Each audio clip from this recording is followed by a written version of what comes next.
ನಮಸ್ತೆ. Life changing habits ಬದುಕು ಬದಲಿಸುವ 21 ಅಭ್ಯಾಸಗಳು, ಸರಳ ಅಭ್ಯಾಸಗಳು, ಸುಂದರ ಬದುಕು ಬರೆದಿರೋದು ತಾರಾ ಮಂಜುನಾಥ್. ಬನ್ನಿ ನಾವು ಸೇಮ್ ಚಾಪ್ಟರ್ನ ಇನ್ ಡೀಪ್ ಆಗಿ ಕಂಟಿನ್ಯೂ ಮಾಡೋಣ. ಮೊಬೈಲ್ನ ನಿಯಂತ್ರಣಕ್ಕೊಳಗಾಗಬೇಡಿ.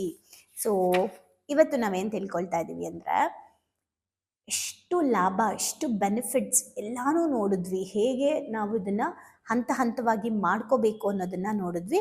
ಈಗ ನಾವು ಇದರಿಂದ ಯಾರಿಗೇನು ಹೆಲ್ಪ್ ಆಗಿದೆ, ಯಾವುದಾದ್ರು ಸಕ್ಸಸ್ಫುಲ್ ಸ್ಟೋರಿನ ನಾವು ಒಂಥರ ಕತೆ ರೂಪದಲ್ಲಿ ನೋಡೋಣ. ಒಬ್ಬ ಸನ್ಯಾಸಿ ಮನಸ್ಸನ್ನು ಕೈವಶ ಮಾಡಿಕೊಂಡಿದ್ದು. ಹೇಗೆ ಮನಸ್ಸನ್ನು ಕೈವಶ, ಯಾರ ಮನಸ್ಸೋ ಅಲ್ಲ, ನಮ್ಮ ಮನಸ್ಸನ್ನು ನಾವೇ ವಶೀಕರಣ ಮಾಡ್ಕೊಳ್ಳೋದು. ಓಕೆ, ಅದಕ್ಕಾದರೂ ಬಳಸ್ಕೊಳ್ಳಿ ಹೋಗಲಿ. ಸೊ ಜೈ ಶೆಟ್ಟಿ ನನಗೆ ತುಂಬ ಇವ್ರನ್ನ ನಾನು ತುಂಬ ಫಾಲೋ ಮಾಡ್ತಾ ಇದ್ದೆ ಮುಂಚೆ, ಆಯಿತಾ. ಈಗ ನಾನು ಅಷ್ಟು ನೋಡೋಕ್ಕೆ ಹೋಗಿಲ್ಲ. But best motivational speaker and spiritual ನಾಲೆಜ್ನ ಕೊಡ್ತಾರೆ, ಇಂಗ್ಲೀಷ್ ಆ್ಯಂಡ್ ಹಿಂದಿ. ಜೈ ಶೆಟ್ಟಿ ಅವರು ಒಬ್ಬರು ಬರಹಗಾರ ಕೂಡ ಹೌದು, ಹಾಗೆ ಮೋಟಿವೇಶ್ನಲ್ ಸ್ಪೀಕರ್ ಕೂಡ ಅವರು ಹೌದು. ಆದರೆ ಇದಕ್ಕೂ ಮೊದಲು ಅವರು ಒಬ್ಬ ಸನ್ಯಾಸಿ ಆಗಿದ್ದರು. ಸನ್ಯಾಸಿನಾ ಅಂದರೆ ಹೌದು. ಅವರು ಸ್ವಲ್ಪ ವರ್ಷಗಳ ಕಾಲ ಮಾಂಕ್ ಆಗಿದ್ದರು. ಓಕೆ, ಅಂದರೆ ಇವಾಗ ಮದುವೆ ಆಗಿದ್ದಾರೆ, ಗಂಡ ಹೆಂಡತಿ ಚೆನ್ನಾಗಿದ್ದಾರೆ, ಇಬ್ಬರೂ ಸೇರಿ ಒಂದು ಇನ್ಸ್ಟಿಟ್ಯೂಟ್ ನಡೆಸ್ತಾ ಇದ್ದಾರೆ. ಆದರೆ ಅವರು ಸನ್ಯಾಸತ್ವ ತಗೊಂಡಿದ್ರು. ಅಂದರೆ ಒಂದು ಸ್ವಲ್ಪ ವರ್ಷಗಳ ಕಾಲ ಸನ್ಯಾಸಿ ಜೀವನ ಮಾಡಬೇಕು ಅಂತ. ನಾನು ನನ್ನ ಗುರುಗಳಿಗೆ ಹೇಳ್ತಾ ಇರ್ತೀನಿ, ನಾನು ಸುಮ್ಮನೆ ನಿಮ್ಗಳ ಜೊತೆ ಇರೋಕ್ಕೆ ಏನು ಮಾಡಬೇಕು ಅಂತ.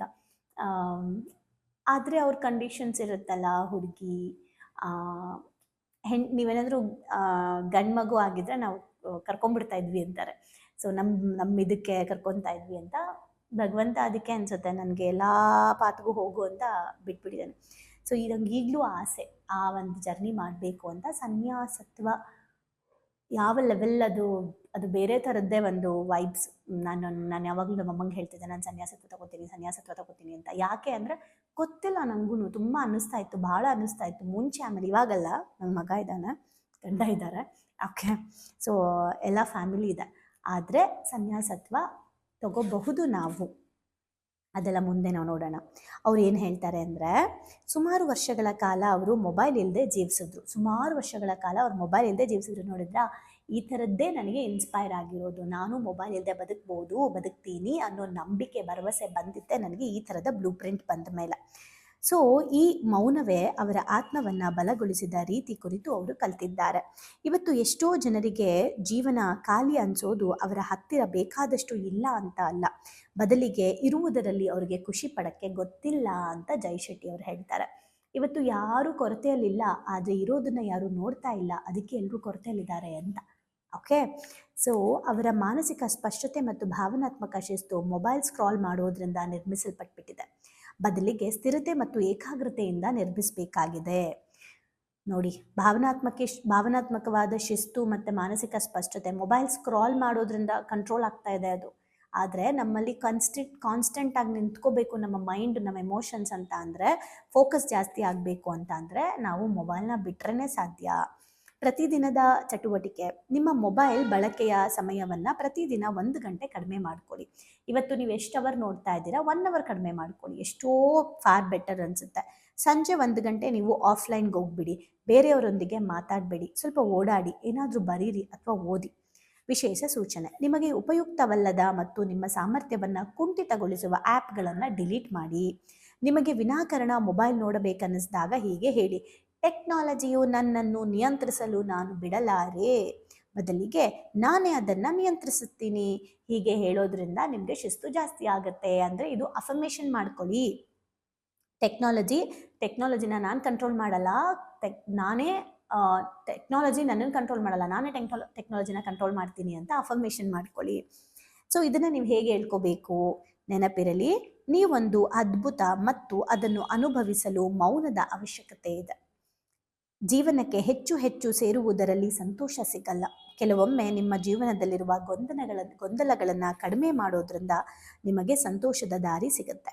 ಇಂದು ನಾನು ಟೆಕ್ನಾಲಜಿಗೆ ಬಂದಿರುವುದರ ಬದಲು ಸ್ವಾತಂತ್ರ್ಯವನ್ನು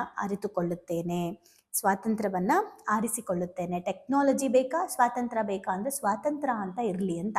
I am so weak in technology, so I am so proud of it. ಯಾಕೆಂದರೆ ನನಗೆ ಟೆಕ್ನಾಲಜಿ ಅಷ್ಟು ಗೊತ್ತಿಲ್ಲ, ನಂಗೆ ತಿಳ್ಕೊಳಕ್ಕೆ ಇಂಟ್ರೆಸ್ಟೂ ಇಲ್ಲ. ತುಂಬ ಟೆಕ್ನಾಲಜಿ ನಂಗೆ ಸೀರಿಯಸ್ಲಿ ಗೊತ್ತಿಲ್ಲ ಗೊತ್ತಾ. ನೀವು ಯಾರು ನನ್ನ ಬಗ್ಗೆ ಏನಾದ್ರು ಅಂದ್ಕೊಂಡಿದ್ರೆ ನಿಜ ಹೇಳ್ತೀನಿ ಕೇಳಿ. ನನಗೆ ಇನ್ಸ್ಟಾಗ್ರಾಮಲ್ಲಿ ರೀಲ್ಸು ಮಾಡೋಕ್ಕೆ ಗೊತ್ತಿಲ್ಲ ಆಯಿತಾ. ಯಾರು ಮಾಡಿದಾಗ ಅವ್ರ ಜೊತೆ ಮಾಡ್ತೀನಿ, ನಾನೇ ಮಾಡೋಕ್ಕೆ ಗೊತ್ತಿಲ್ಲ ಫಸ್ಟ್ ಥಿಂಗ್. ಸೆಕೆಂಡ್ ಥಿಂಗ್, ಏನು ಹೇಳ್ತಾರೆ, ಅದನ್ನು ಡೌನ್ಲೋಡ್ ಮಾಡ್ಕೊಳ್ಳೋಕ್ಕೆ ಅದೇನೋ ಇನ್ಸ್ಟಾಗ್ರಾಮ್ ಇನ್ಸ್ಟಾಲ್ ಆ್ಯಪ್ ಇದೆ. ನನಗೆ ಇನ್ಸ್ಟಾಗ್ರಾಮ್ ಆ್ಯಪ್ನ ಡೌನ್ಲೋಡ್ ಮಾಡ್ಕೊಳ್ಳೋಕ್ಕೂ ಗೊತ್ತಿಲ್ಲ. ಓಕೆ, ನನಗೆ ಫೇಸ್ಬುಕ್ ಇದೆ, ಮೆಸೆಂಜರ್ ಇದೆ. ಮೆಸೆಂಜರ್ ನಾನು ಓಪನ್ನೇ ಮಾಡಲ್ಲ, ಅದನ್ನು ನಾನು ಅದಿದೆ ಬಟ್ ಅದನ್ನು ಇನ್ಸ್ಟಾಲ್ ಮಾಡ್ಕೊಳ್ಳೋದು, ಅಲ್ಲಿ ಹೋಗೋದು ನಂಗೆ ಗೊತ್ತಿಲ್ಲ, ಮಾಡಲ್ಲ, ನಂಗೆ ಗೊತ್ತಿಲ್ಲ. ಆ್ಯಂಡ್ ನಂಗೆ ಅದನ್ನು ತಿಳ್ಕೊಬೇಕು ಅನ್ನೋ ಇಂಟ್ರೆಸ್ಟು ಇಲ್ಲ. ಆ್ಯಂಡ್ ನನಗೆ ಇನ್ನೊಂದು ಖುಷಿ ಏನಂದರೆ, ನಂಗೆ ಯಾರೋ ಮ್ಯಾಮ್ ಇನ್ಸ್ಟಾಗ್ರಾಮಲ್ಲಿ ಮೆಸೇಜ್ ಮಾಡಿದ್ದೆ ಮ್ಯಾಮ್ ಅಂತ ನನಗೆ ಗೊತ್ತಿರೋರೊಬ್ಬರು ಹೇಳಿದ್ರು, ಇನ್ಸ್ಟಾಗ್ರಾಮಲ್ಲಿ ಮೆಸೇಜಾ ಅಂತ. ಬಿಕಾಸ್ ಐ ಡೆಂಟ್ ಸಿ, ನಾನು ನೋಡೇ ಇಲ್ಲ ಮೆಸೇಜ್ನ. ನಂಗೆ ಇನ್ಸ್ಟಾಗ್ರಾಮಲ್ಲಿ ಮೆಸೇಜ್ ನೋಡೋಕ್ಕೂ ಬರ್ತಾ ಇರಲಿಲ್ಲ. ಇತ್ತೀಚೆಗೆ ಸ್ವಲ್ಪ ಕಂಪ್ನಿ ಇದ್ರದ್ದು ಏನಾದ್ರು ಕಳಿಸಿದಾಗ ನನ್ನ ಟೀಮ್ ಅಪ್ಡೇಟ್ ಮಾಡಿದಾಗ ನೋಡ್ತೀನಿ. ಬಟ್ ನಂಗೆ ಅದ್ರಲ್ಲಿ ಮೆಸೇಜ್ ಮಾಡ್ಬೋದು ಅಂತ ಗೊತ್ತಿಲ್ಲ. ಅದರಲ್ಲೇನೋ ಪ್ರೈಮರಿ ಜನರಲ್ ಅಂತ ಇರುತ್ತೆ, ಅದೂ ಗೊತ್ತಿಲ್ಲ ನನಗೆ. ಸೊ ನನಗೆ ಒಂಥರ ಮುಜುಗರ ಆಗ್ತಿತ್ತು ಮುಂಚೆ. ನಿಂಗೆ ಇದು ಗೊತ್ತಿಲ್ವಾ ಅಂತ ಯಾರು ಹೇಳಿದ್ರೆ ಗೊತ್ತಿಲ್ಲ ಅಂತ ಹೇಳಕ್ಕೆ ನಂತರ ಮುಜುಗರ ಆಗ್ತಿತ್ತು. ನಂಗೆ ಇವತ್ತು ಪ್ರೌಡಿಂದ ಹೇಳ್ತೀನಿ, ಅದು ಯಾವುದು ಗೊತ್ತಿಲ್ಲದಿರೋದು ಭಾಳ ಒಳ್ಳೇದಾಯ್ತಪ್ಪ ಅಂತ. ಸಿ, ಜೀವಕ್ಕಂತೂ ಕಳ್ಕೊಳ್ಳಲ್ಲ, ಜೀವನ ಅಂತೂ ಕಳ್ಕೊಳ್ಳಲ್ಲ, ಮತ್ತು ಅದನ್ನು ತಿಳ್ಕೊಳ್ಳೇಬೇಕಾಗಿಲ್ಲ.